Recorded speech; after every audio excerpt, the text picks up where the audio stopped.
তথাকথিত হুজুররা, মুনাফিক হুজুররা খুব সুন্নত সুন্নত করে থাকে। বলে যে সুন্নতেই হেদায়েত।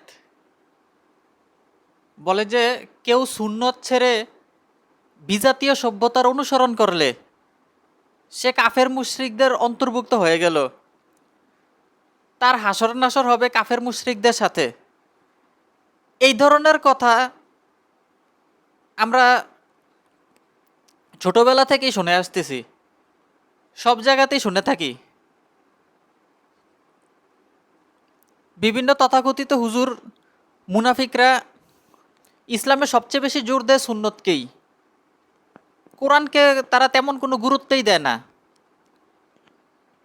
তো তারা যে বলে থাকে যে কেউ সুন্নত ত্যাগ করে কাফের মুশরিকদের অনুসরণ করলে সে বিজাতীয় সভ্যতার অনুসরণ করলো, তার হাসর নাসর কাফের মুশরিকদের সাথে হবে। তো আমরা যদি এই বিষয়টা নিয়ে একটু চিন্তা ভাবনা করি, তারা মূলত সুন্নত বলতে পোশাক আশাক, মানে পায়জামা পাঞ্জাবি, এরপরে এই একসাথে বসে খাওয়া দাওয়া করা, ওই গাছের ডাল দিয়ে মেসওয়াক করা, এগুলোকে বুঝিয়ে থাকে। মূলত এগুলোকে বেশি গুরুত্ব দেয়। তাহলে তাদের কথা মতোই আমরা একটু দেখি। নবী নবী সাল্লাল্লাহু সাল্লাম উট, গাধা, ঘোড়ায় চড়ে সফর করত। তাইলে নবী যেটা করছে সেটাই সুন্নত। হুজুরদের মতে, আমাদের দেশে তথাকথিত হুজুরদের মতে নবী যেটা করছে সেটাই সুন্নত। তাইলে নবী যেহেতু উট, গাধা, ঘোড়ায় চড়ে সফর করছে, তাইলে ওইটাই সুন্নত। তো ওইটা সুন্নত হইলে আমরা উট, গাধা, ঘোড়ায় চড়ে সফর করি না কেন? আমরা গাড়ি ঘোড়া, বিমান, ট্রলার এগুলো ব্যবহার করি কেন? এগুলো ব্যবহার করলে তো আমরা বিজাতীয় সভ্যতার অনুসরণ করলাম, আমরা তো কাফের মুশরিকদের অনুসরণ করলাম। হাসর নাসর তো হবে কাফের মুশরিকদের সাথে।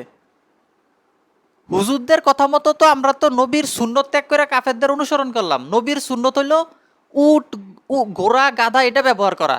আমরা তো নবীর সুন্নত ব্যবহার না করে আমরা ব্যবহার করলাম কি বিমান, ওই বাস, ট্রেন, ট্রলার, বিমান, সিএনজি, জাহাজ, আমরা এগুলো ব্যবহার করতেছি। এগুলো তো কাফের মুশরিকদের অনুসরণ, বিজাতীয় সভ্যতার অনুসরণ। এটা আমাদের ওই তথাকথিত হুজুরদের কথা অনুযায়ী বললাম।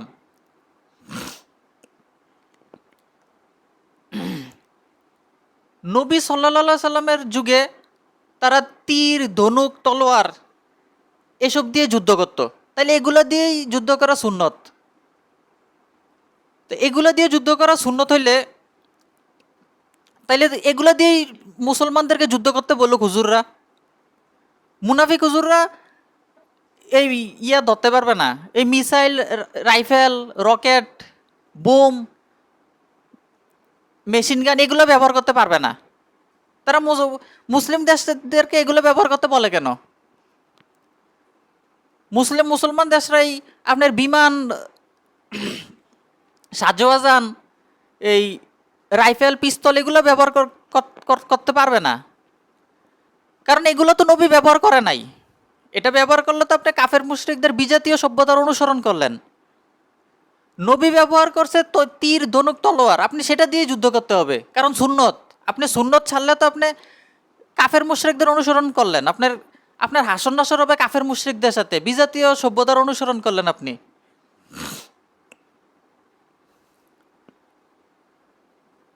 আরেকটা বিষয় যদি আমরা দেখি, নবী বাস করতো মরুভূমিতে, তাহলে মরুভূমিতে বাস করাই সুন্নত।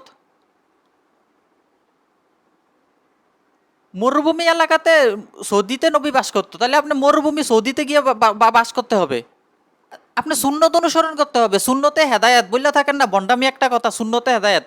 হেদায়েত হইলো কোরআনে, কিন্তু বন্ড হুজুররা বলে থাকে কি সুন্নতে হেদায়েত। শুধু সুন্নত সুন্নত করে, সুন্নত সুন্নত করে কোরআন শরীফ গোপন করে রাখে, মানুষরা জ্ঞান বিজ্ঞান থেকে দূরে রাখে।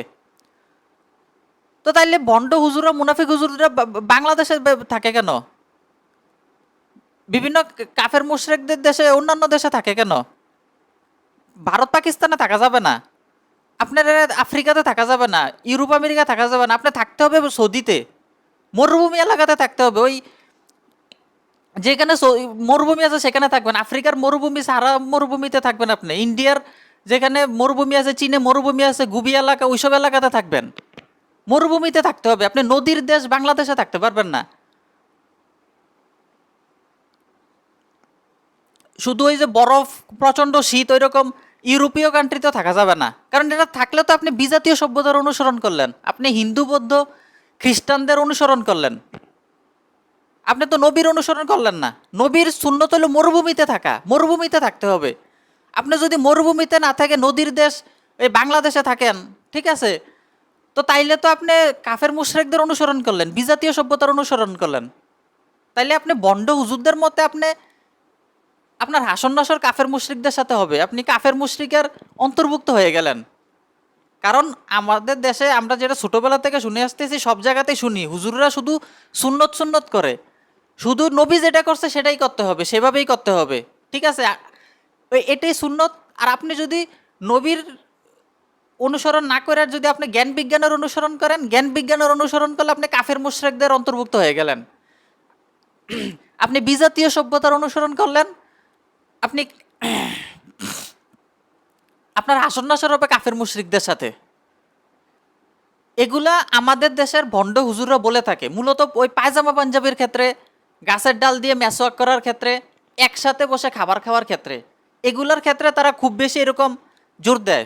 এসব ক্ষেত্রে মানে তাদের মতে বাহিরের পোশাকটাই হলো আপনার ইসলাম, এটাই ইসলাম, এটাই তাকওয়া, ঠিক আছে। বাইরে শুধু পায়জামা পাঞ্জাবি পরলেই সে ফেরাস্তা হয়ে যায়।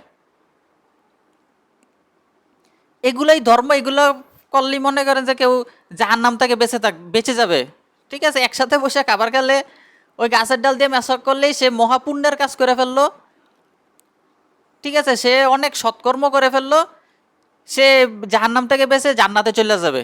এইরকম মানে গুজামিল, আবল তাবল মানে ভুল বুঝ দেয় আমাদের দেশের তথাকথিত হুজুররা, বন্ডরা। এখন আমি বলি যে সঠিক বিষয়টা আসলে কি।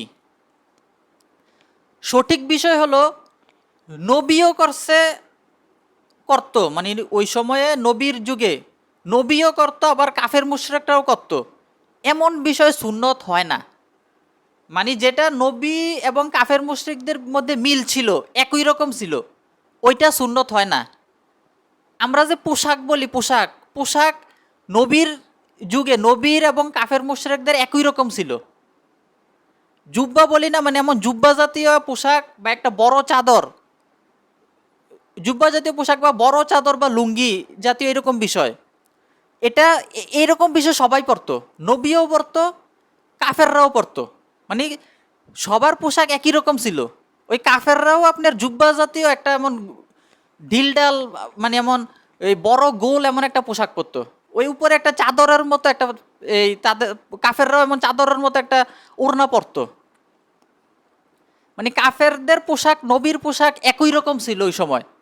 যে জিনিসটা একই রকম হয়ে যায় ওইটা সুন্নত হয় না। পোশাকের কোনো সুন্নত নাই, পায়জামা পাঞ্জাবি পরা সুন্নত না। এরপরে ওই যে একসাথে বসে খাওয়া, ওই নবীর যুগে নবী সাহাবীরা যেমন একসাথে বসে খেত, তাদের পরিবার বা তারা, কাফেররাও একসাথে বসে খেত। এটা আরবের ঐতিহ্য, আরবের মানুষরা এভাবে খাওয়া দাওয়া করতো, এটা আরবের ঐতিহ্য। ওই কাফেররাও বড় একটা থালাতে তারাও একসাথে বসে খাইতো। তো কাফেররাও একসাথে বসে খাইতো, নবীও একসাথে বসে খাইতো। তো দুজনেরটা একই রকম হয়ে গেল না, একই রকম হয়ে গেলে এটা সুন্নত হয় না। নবীর কাজটা কাফেরদের থেকে ভিন্ন হইতে হবে, ভিন্ন হইলে তখন সেটা সুন্নত হবে। যদি নবী সেটা সবসময় করতো, এটা ভিন্ন রকমের ধর্মীয় কাজ হিসাবে যদি নবী সেটা সবসময় করে থাকতো,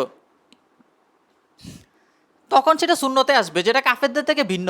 কিন্তু কাফেররাও করতো, নবীও করতো, একই রকম বিষয়, সেটা সুন্নত হয় না। নবীও একসাথে বসে খেত, কাফেররাও একসাথে বসে খেত, মানে বড় একটা থালাতে একসাথে বসে খাওয়া, এটা আরবদের ঐতিহ্য, এটা আরবরা এভাবে খেয়ে আসতেছে। তো এটা সুন্নত না, কারণ কাফেররাও এভাবে খাইতো, আরবের কাফেররা। এরপরে ওই যে গাছের ডাল দিয়ে মেসোয়াকরে সুন্নত বলে চালায় দেয়, ঠিক আছে।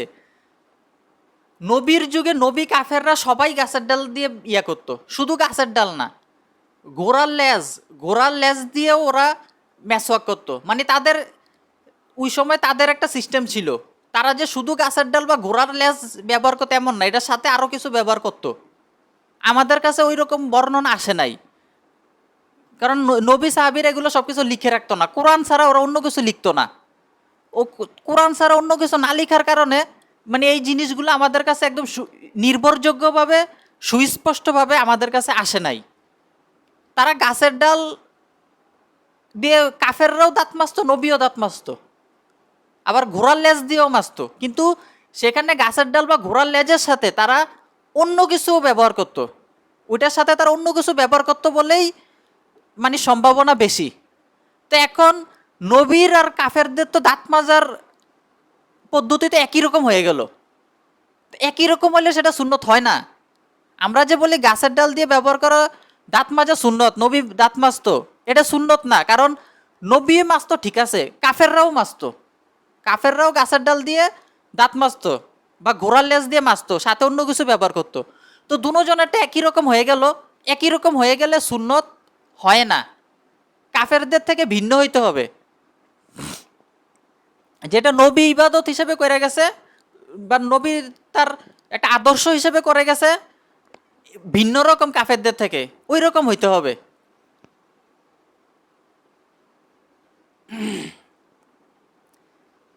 এই যে পায়জামা পাঞ্জাবি পরা, এই এরপরে গাছের ডাল, এরপরে একসাথে বসে খাওয়া, এইরকম বিভিন্ন বিষয়ে আমাদের দেশের মুনাফিক হুজুরা সুন্নত সুন্নত বলে খুব গুরুত্ব দেয়, এগুলো নিয়ে সারাদিন পড়ে থাকে। এগুলো নিয়ে আপনার এত ইয়া দিবে, প্রেশার দিবে, যে আপনার মনে করেন যে কোরআনের তথ্য জানার আপনার সময়ই নাই, আপনার কোরআনরে একেবারে মূল্যহীন করে ফেলবে। আপনি কখনো সারা জীবনে আপনি কোরআনের তথ্য আপনার শিখা হবে না, জানা হবে না, এই সারাক্ষণ সুন্নত সুন্নতের পিছনে পড়ে থাকে। তারা আসলে এই সুন্নত সুন্নত বললে মানুষের ধোকা দেয়, তারা প্রতারক, তারা মুনাফিক, তারাই ইসলামের সবচেয়ে বড় দুশ্মন। আজকে ইসলামের দুরবস্থার জন্য, অধপতনের জন্য এক নম্বরে দেয় মুনাফিকরা, আরও বিভিন্ন কারণ আছে, কিন্তু সবার আগে এক নম্বরে দেয় মুনাফিকরা।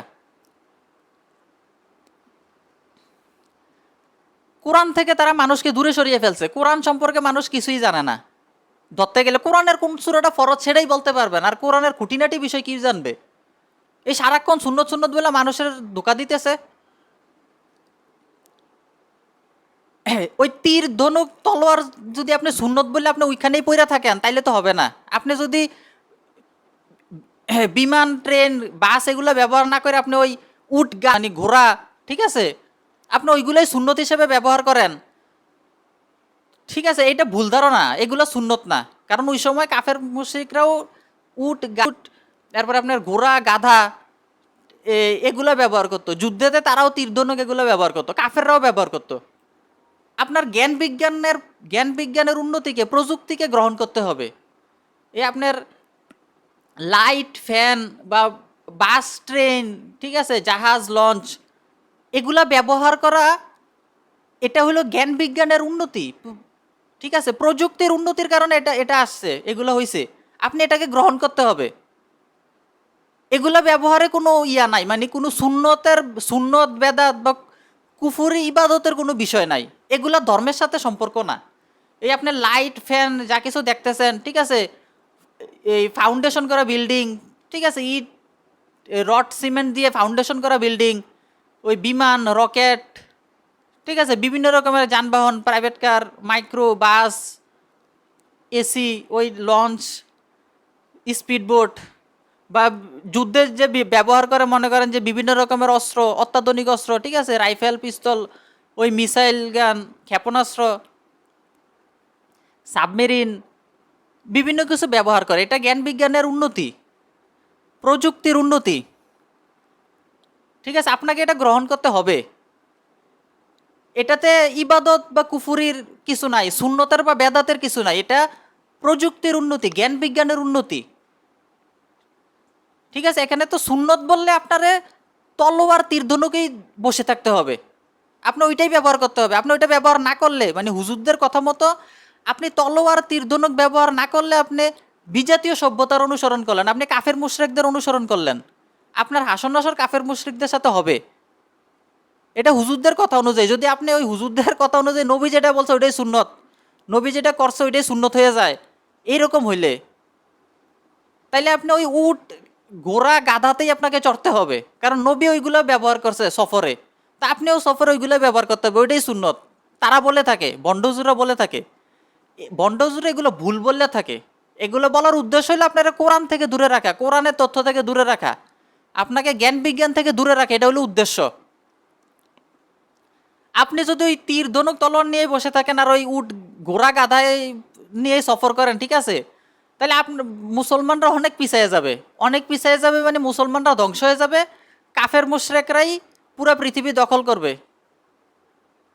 ঠিক আছে, এই যে আজকের যে মুসলমানদের দুরবস্থার কাফের মুশরিকরা শাসন করতেছে, এর কারণ, মূল কারণ, এক নাম্বার কারণ এটা, এই ভণ্ড হুজুরদের এই সুন্নত সুন্নত করা, এগুলো বললে মানুষের কোরআনের তথ্য থেকে দূরে রাখা, ভুল সুন্নত বলে, যেটা নবীও করে আবার সাহাবীরাও মানে কাফেররাও করতো, মানে একই রকম, ওইটা সুন্নত হয় না।